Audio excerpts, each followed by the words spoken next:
ইচড়ের recipe অনেকেরই পছন্দ। আজকে তৈরি করব ইচড়ের একটা দারুণ রেসিপি, তবে একটু ভিন্ন রকম পদ্ধতিতে, যে রেসিপিটা অবশ্যই আপনাদের ভালো লাগবে। এজন্য আমাদের প্রয়োজন একটা কাঁঠাল, কিন্তু কাঁঠালটা হতে হবে একটুখানি পরিপক্ক। তো চলুন শুরু করি ইচড়ের দারুণ একটা রেসিপি।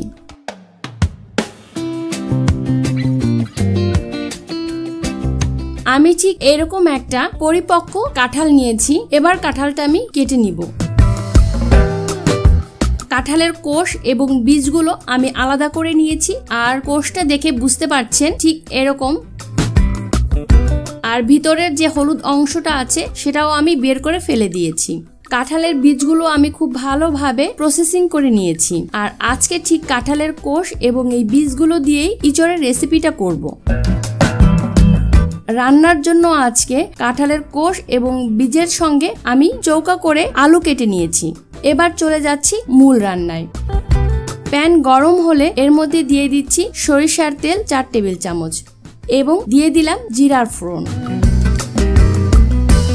এবার দিয়ে দিচ্ছি শুকনো মরিচ এবং তেজপাতাগুলো একটু ছিঁড়ে দিয়েছি।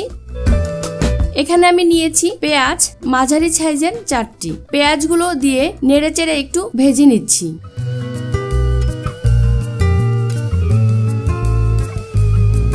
আমি এখানে 1 কাপ পানি অ্যাড করে দিচ্ছি। আগে থেকেই আমি পানি দিয়ে নিয়েছি যাতে শুকনো মশলাগুলো পুড়ে না যায়। অ্যাড করছি হলুদ গুঁড়ো 1/2 চা চামচ, রসুন বাটা 1/2 চা চামচ, আদা বাটা 1 চা চামচ, পেঁয়াজ বাটা 2 চা চামচ, কাসুন্দি 1 চা চামচ। ট্রাই করবেন কাসুন্দি ব্যবহার করার জন্য, তবুও যদি হাতের কাছে কাসুন্দি না থাকে সরিষা বাটা দিতে পারেন। দিয়ে দিচ্ছি টমেটো সস 2 চা চামচ। এবার এই মশলাটা খুব ভালোভাবে কষিয়ে নিব যতক্ষণ একটা কালার চলে না আসে। মশলাটা কষানো হয়ে গেছে। এবার আমি পানি দিয়ে দিচ্ছি 3 কাপ। যখন পানিটা ফুটে উঠবে তখন আমি আলুর টুকরোগুলো এবং কাঁঠালের বীজগুলো দিয়ে দিচ্ছি, কারণ এগুলো সিদ্ধ হতে একটু সময় নিবে। আর কাঁঠালের যে কোষগুলো আমি রেখেছি সেটা অল্পতেই সিদ্ধ হয়ে যায়, তাই আমি এটা একটু পরে অ্যাড করব। এবার ঢাকনা দিয়ে ঢেকে রান্না করব 15 মিনিটের জন্য। চুলার আঁচ আমি হাই হিটে রেখেছি। 15 মিনিট পরে নেড়ে চেড়ে আমি এর মধ্যে অ্যাড করে দিচ্ছি কাঁঠালের কোষগুলো।